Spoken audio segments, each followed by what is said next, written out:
Most likely factor that's contributed to the record low return of Fraser sockeye this year is climate change. So in most recent years, we've seen significant elevated warming of coastal ocean conditions. This is commonly referred to as the blob. It's a stagnant large body of water that's quite a bit warmer than usual and is preventing mixing in the ocean that brings up nutrients to allow the base of the food chain to grow and then to feed sockeye salmon. It's also allowed southern species to move northward, which are competing with sockeye and actually predating on them as well. So it's very likely that those conditions have really affected how poor the returns are this year. The other key factor that's related to climate change is increased temperatures in freshwater, in the Fraser River itself, as well as some of the streams that these fish would be spawning in. That's been on a fairly steady rise over the past few decades and is a real indicator that we've got some steady climate change effects in freshwater at least. Sockeye salmon are near the southern extent of their range. As a result, they've always been somewhat temperature sensitive and kind of at their lower limit in terms of what they can handle. And with these increased temperatures, we're getting much higher mortality in river and bigger risks from disease.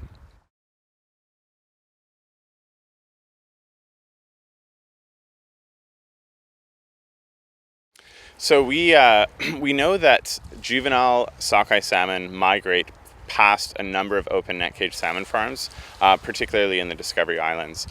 We also know that parasite loads on those fish are higher in some years at least, related to salmon farms, and that they can also transmit disease.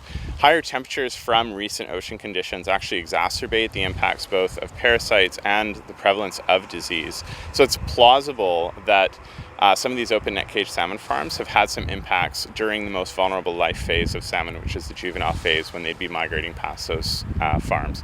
So the biggest concerns from aquaculture that we continue to have for Fraser sockeye salmon are disease and parasite impacts that are exacerbated by warmer ocean conditions.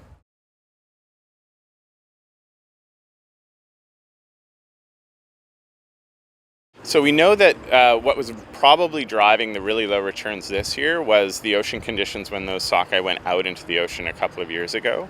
We know that those conditions were poor in the recent times when those juvenile salmon went out, so it's very likely that the next couple of years at least could also be problematic.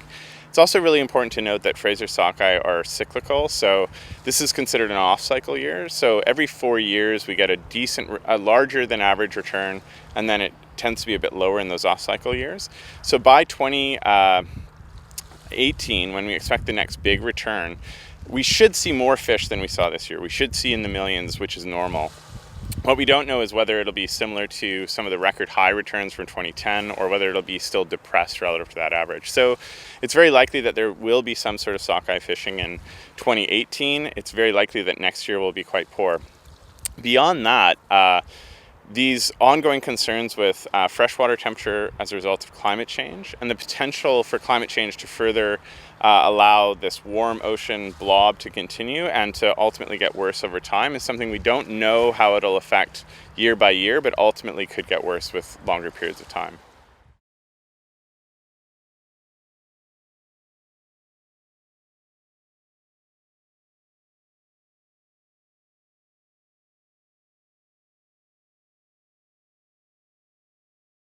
Yeah, so in freshwater, we're seeing a fairly steady increase in lower river temperatures, which is definitely a problem for salmon. There is some variation year to year based on factors like El Nino and La Nina and some broader Pacific Ocean variability. But ultimately, the freshwater impacts seem to be on a fairly steady trend towards worsening. The ocean conditions tend to be more cyclical, but the effects we've seen over recent years and the level of warmth we've seen and the movement of southern predators northward has been quite unprecedented and quite high, and we think it could be indicative of climate change, or at least an indicator of what we could expect more of in the future. That could be a longer term impact and something we may not see as frequently over the next decade or two.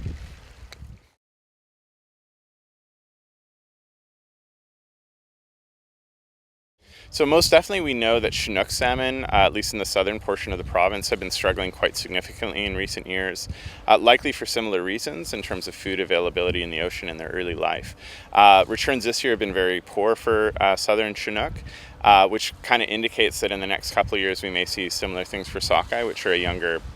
They come back. They spend less time in the ocean. So there's other salmon species that are similarly affected, and likewise, other organisms that depend on other species that depend on salmon are being affected. So killer whales that eat Chinook are currently depleted, and food resources are deemed to be a problem.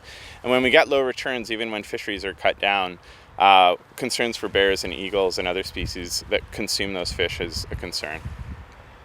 Okay, Great. Good stuff. Okay. that's it. Thanks so much.